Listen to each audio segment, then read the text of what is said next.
एक बार की बात है, शहर से दूर एक गांव में राजेश और रीमा सो रहे होते हैं। तभी उन्हें घर की छत पर किसी के चलने की आवाज आती है। उस आवाज से रीमा की नींद खुल जाती है। वो बहुत डर जाती है। इतनी रात गए, ये छत पर कौन है? कहीं कोई चोर तो नहीं आ गया? अजी उठिए, देखिए ना, छत पर कोई है। सुनिए, किसके चलने की आवाजें आ रही हैं। हाँ रीमा, तुम सही कहती हो, आवाज तो आ रही है। तुमने बाहर का दरवाजा बंद तो किया था ना? जी मुझे ध्यान नहीं है। हो सकता है मैं सोते वक्त दरवाजा बंद करना भूल गई हूँ। तुम डरो नहीं, मैं अभी देख कर आता हूँ।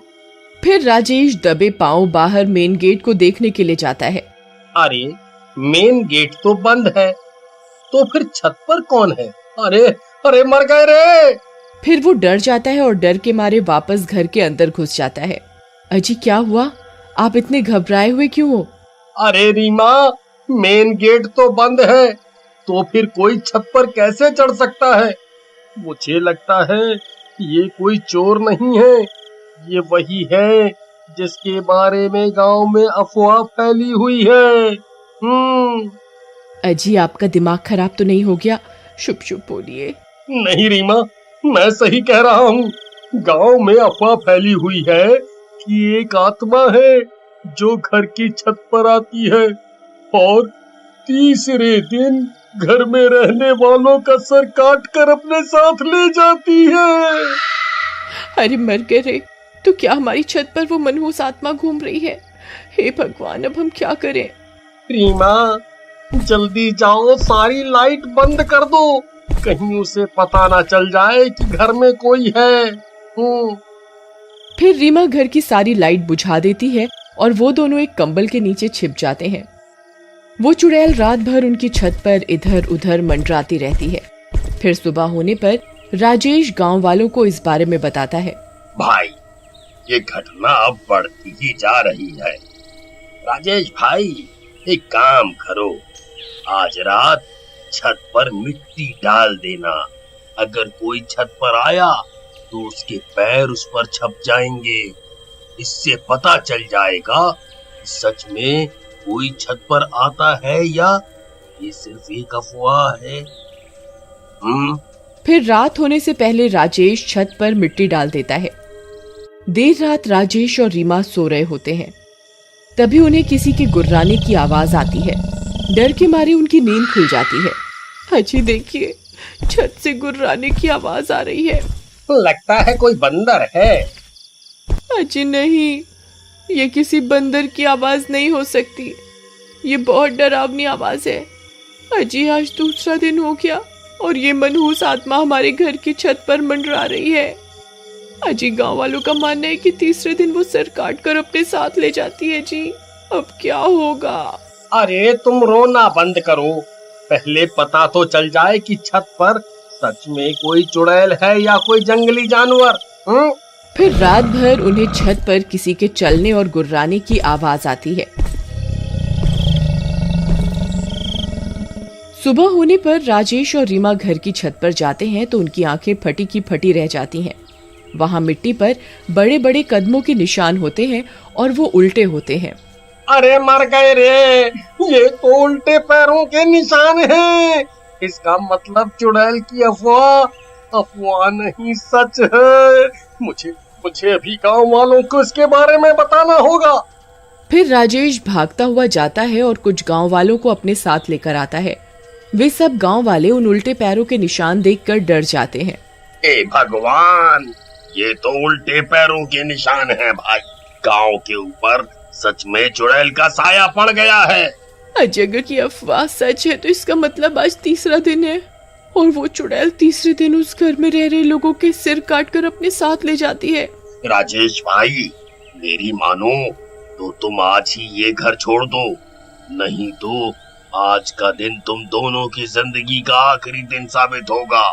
नहीं, मेरे हिसाब से ये जरूर किसी की शरारत है। मुझे लगता है कोई हमसे हमारा घर खाली करवाना चाहता है ताकि हम डर के मारे इस घर को औने पौने दामों में बेचकर चले जाएं। अजी आपका दिमाग खराब हो गया है। अगर सच में चुड़ैल हुई तो आज वो हमारे सर काट कर अपने साथ ले जाएगी। तुम घबराओ नहीं, मेरे पास एक तरकीब है। गांव वालों, आज रात को तुम मेरे घर के आसपास ही रहना। फिर रात होने पर वे दोनों सो रहे होते हैं। तभी आधी रात होने पर उनकी छत पर कोई दस्तक देता है।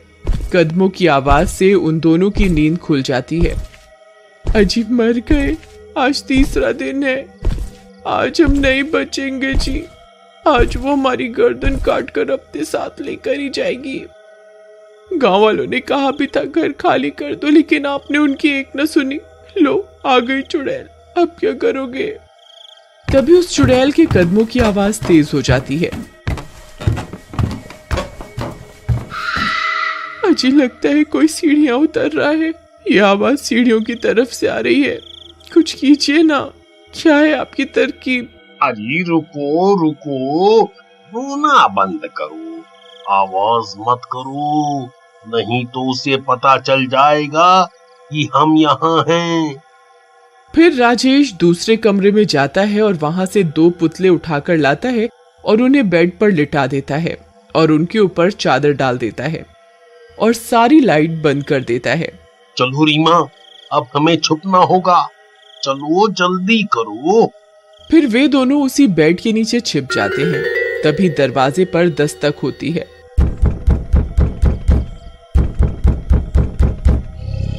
अरे मर गए रे, ये वही चुड़ैल है जी। चुप रहो, आवाज मत करो, हो सकता है वो दरवाजा ना खुलने पर चली जाए। फिर कुछ देर दरवाजा खटकता रहता है और जोर की आवाज आती है और दरवाजा टूट जाता है।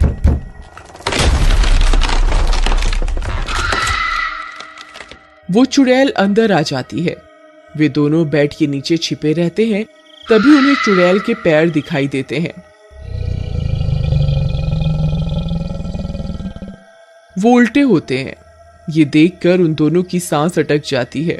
हे भगवान, अब हमारा क्या होगा? अरे मर गए रे। फिर वो चुड़ैल खंजर से बेड पर सो रहे लोगों पर हमला कर देती है और उन पुतलों की गर्दन काट देती है और पास में जाकर बैठ जाती है और उन्हें खाने लगती है। लेकिन जल्दी ही उसे एहसास हो जाता है कि वो किसी इंसान के सिर नहीं है, उसके साथ धोखा हुआ है। वो बहुत गुस्से में आ जाती है। धोखा, धोखा, मेरे साथ धोखा करते हो इंसानों, ये तुमने ठीक नहीं किया। मैं तुम्हारी खुशबू सूंघ सकती हूँ, मुझे पता है तुम यहीं कहीं हो। आई मम्मी, अब हम नहीं बचेंगे। अरे मर गए रे, अब क्या करें रीमा? अजी ये आपकी तरकीब थी, अब आप ही बताओ क्या करना है। अब तो एक ही तरकीब है। जल्दी बताइए क्या। भागो, जितनी जोर से भाग सकते हो भागो। इतना बोलकर राजेश वहां से भाग जाता है। तभी उस चुड़ैल की नजर उन पर पड़ती है। अरे नास मिटे, रुक जा, मुझे यहाँ अकेला छोड़कर कहाँ भाग रहा है। फिर रीमा भी उसके पीछे पीछे घर से निकलकर भाग जाती है और वो लोग घर का मेन दरवाजा बाहर से बंद कर देते हैं। अरे गांव वालों, जल्दी आओ, हमें तुम्हारी जरूरत है। तभी सब गांव वाले भी हाथों में मशाल लेकर वहां पहुंच जाते हैं। चुड़ैल खिड़की से सब कुछ देख रही होती है। भाई, चुड़ैल घर के अंदर ही है, हमें कुछ करना होगा। अगर वो बाहर आ गई तो अनर्थ हो जाएगा। खिड़की पर चुड़ैल को देखकर सबकी आंखें फटी की फटी रह जाती हैं। तभी वो चुड़ैल खिड़की पर लगी लोहे की रॉड को तोड़ने लगती है। भाई, इस चुड़ैल को रोकने का एक ही रास्ता है, हमें इस घर को आग के हवाले करना होगा, नहीं तो ये चुड़ैल किसी भी वक्त खिड़की तोड़कर बाहर आ जाएगी। फिर सब गांव वाले मिलकर घर को आग के हवाले कर देते हैं।